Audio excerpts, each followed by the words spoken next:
Hi, welcome to Das Haus with Thomas Gunn, and today we're going to be making a German carrot cake.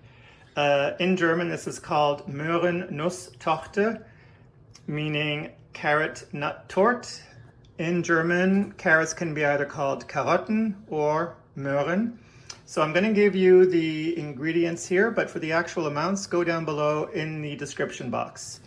We need baking powder, 8 eggs, which you will separate because we will beat the whites separately.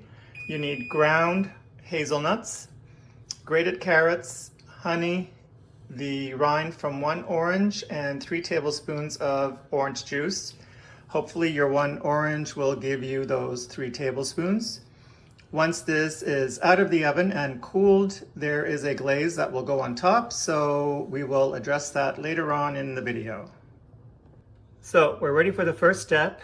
Incidentally, at this time, preheat your oven to 350 degrees and prepare yourself a springform pan. Springform meaning that it opens on the side.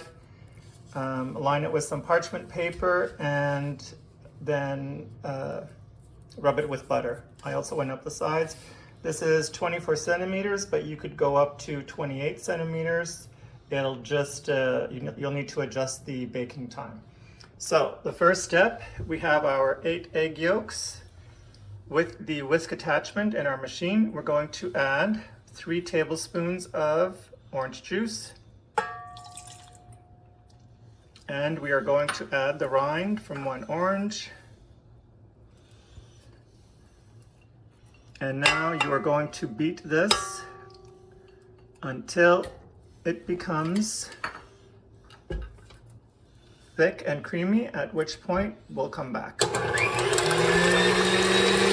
All right, so we've been beating the eggs, the yolks, and the orange juice. It's not to the creamy stage yet, but at this stage, you are going to add half the honey. I'll do that while it's slowly beating already, because typically you need sugar for the eggs to thicken.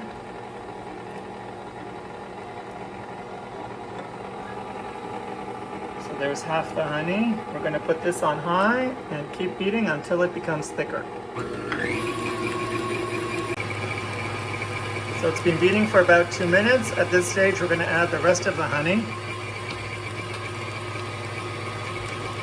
I've only slowed down the machine because it's too noisy for filming, but you would be beating this on the highest level.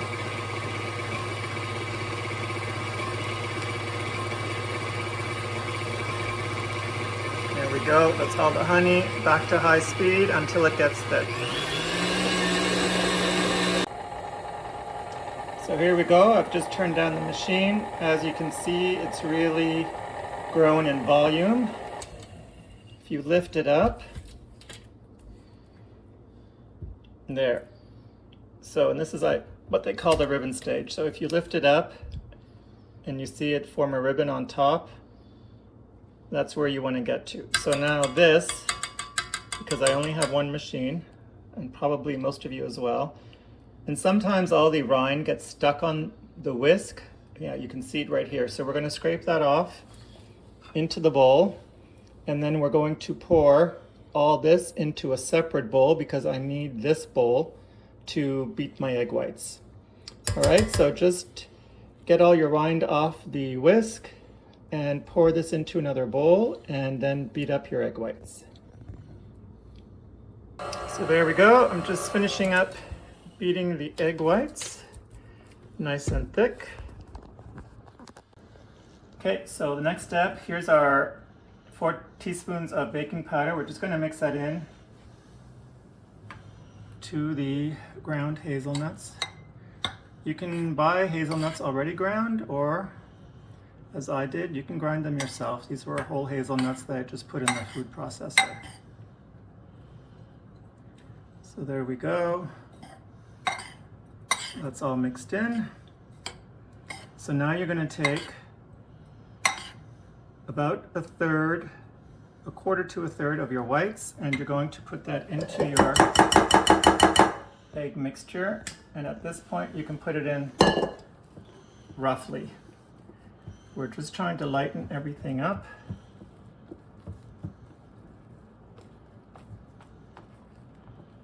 And you want to move this along at a good pace because you don't want everything deflating. At this point, you're not really folding yet.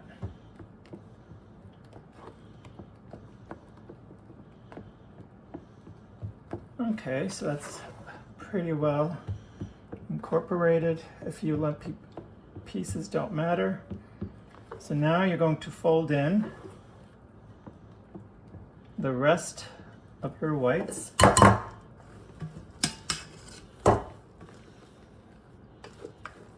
And there we go. So the folding action is take your whatever tool you're using, spatula, straight down, come around and pull what is in the bowl over the top. And that's just the motion that you're going to keep doing until everything is fairly well incorporated.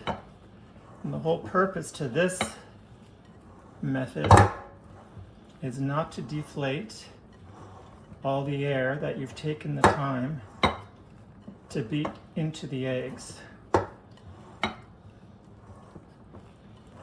It doesn't take too long. We're almost there. Again, if you see a few lumps, it's all right because we will be folding some more because we still have to add the nuts. So I will stop there. And now we are going to add in the hazelnut and baking powder mix. So don't put it in from too big a height. Let's start with that, because again, you don't want anything heavy falling on this and deflating.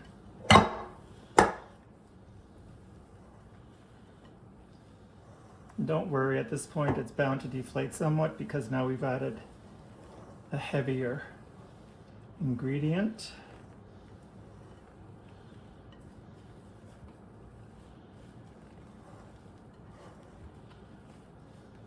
So now I'm going to add the rest.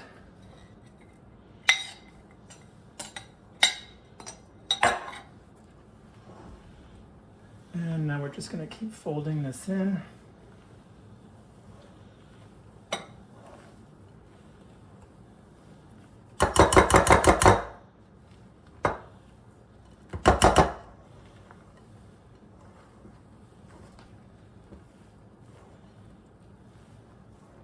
When you see dry pockets like this, I mean, you don't want that in your final product, right? So you're going to keep folding until that's not there, because the ground almonds is acting as your flour. The ground hazelnuts is acting as your flour. If you ever see a recipe that says almond flour or hazelnut flour, it's basically the same as it's saying ground almonds or ground hazelnuts. So there we go. Every time I come up, I don't see any dry hazelnut mix. And now the last step is to fold in the carrots. This bowl is going to overflow.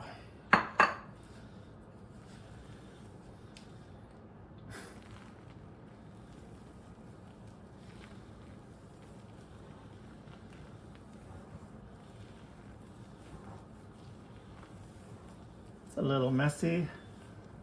Good lesson for you. Get a bigger bowl. And this is a lot of dough. I think my 24 centimeter pan is too small for this.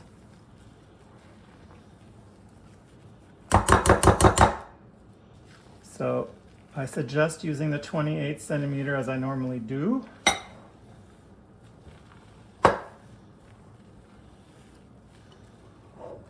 So there we go. You'll see there's still some dry patches. Just make sure that everything is incorporated. But at the same time, as you can see, we've managed to keep most of the volume because we've been folding and not beating.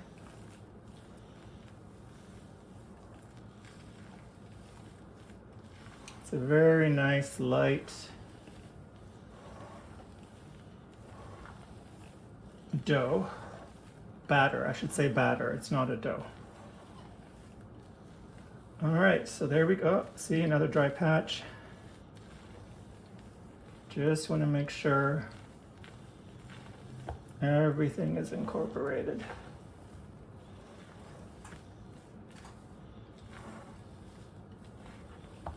All right, there we go. So here's our pan. Let's see how much we can actually get in here.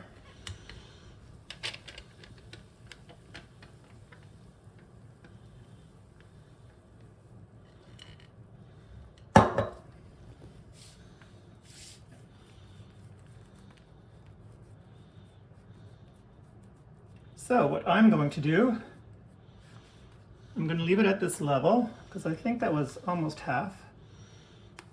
And because I have another pan like this, I'm going to make 2 of them.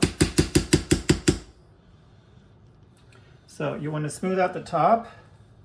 Again, not too rough. Try to keep your volume. And this will now go into the oven for, I just got to check my recipe. Hold on. For 55 to 60 minutes. But again, that's going to depend on your oven and on the size of your baking pan. So I will let you know exactly how long this took in my oven. All right, there we go. The cake's out of the oven and it actually made 2 of these. So keep that in mind when baking this. The cake doesn't rise hardly at all because it is a sponge. So if you had the 28 centimeter pan, I'm pretty sure you could fill it almost all the way to the top, and then the recipe would be enough for the 1 cake. So this being my mother's recipe, I wasn't quite sure which pan she used. So, but anyway, so you could use a 24 centimeter like I did and get 2 of these. And then you could actually make it into a double layer if you like. So you could use, you know, cream cheese icing. You could use a buttercream. You could use a chocolate icing. We're going to do an apricot topping and then a chocolate glaze, which is the traditional recipe. So you're going to start with 2 heaping tablespoons of an apricot jam, to which we're going to add 2 tablespoons of water, and then we're going to bring that up to a boil until the jam is all melted, and then you're going to put it all through a sieve. So I've gone ahead and melted or heated up the jam with the water and then put it through a strainer. And just see that I have 1 piece right there. Get rid of that. So I'm just going to spoon this over the cake. So this just goes on the top layer. You're not going to go down the sides.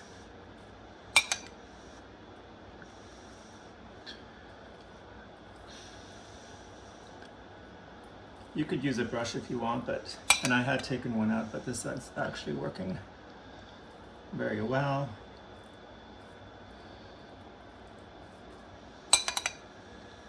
And then once you have all this done, you're just going to let this set up. And then I will come back and we will make the chocolate glaze, which will then go on the top. Okay, so now we're going to make the glaze. If you look here, this is the cake with the apricot all painted on, spooned on. I've got some butter here. and I've got 100 grams of dark chocolate, which I'm melting over a water bath. You're just going to heat up your water till it's steaming. It doesn't have to be boiling. And then that will gently melt your chocolate. And once the chocolate has melted down, I'm going to add about a tablespoon of butter. And that's what's going to make our glaze. All right, so my chocolate's been melted, and I made a mistake earlier. It's actually 2 tablespoons of butter. So we're just going to pour this all onto our cake. And you want to work a little quick at this stage because your chocolate's going to start to set.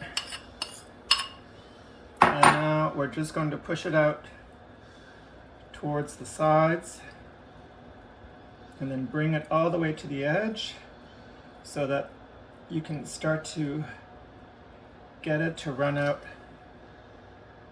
down the edge of the cake, the side of the cake. So we've got that all out, and now I'm just going to force it over the edge a little bit.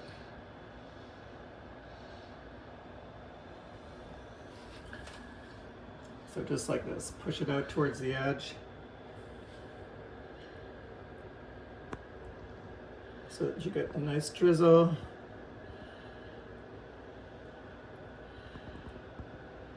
Down the side of the cake.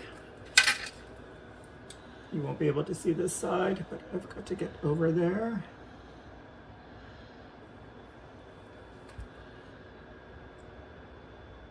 There we go, that's looking very nice.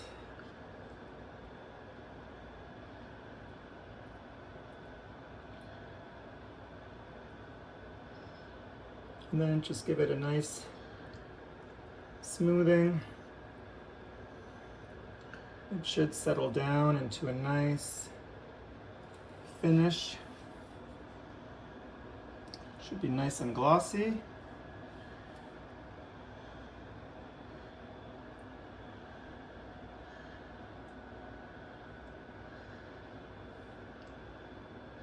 So there we go. This will now go in the fridge overnight. I'm doing it the day before. You could do it the morning of, but you want the chocolate to set now. And once we're ready to serve, I'll show you a slice. All right, it's the next day. This has been in the fridge overnight. The chocolate has set nicely.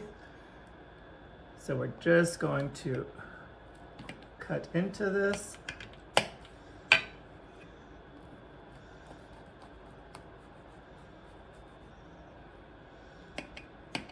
I guess the trick there is to saw in nicely first and lift out the cake. And there you go. You can see the layer of chocolate under which is the apricot layer that we had put, and the cake, which is really very light and fluffy.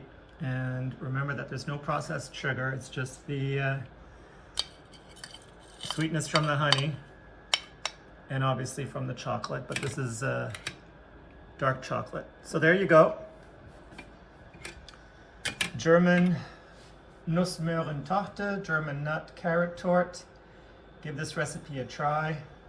Subscribe to the channel, give it a thumbs up. Bon appetit, guten Appetit. Until next time.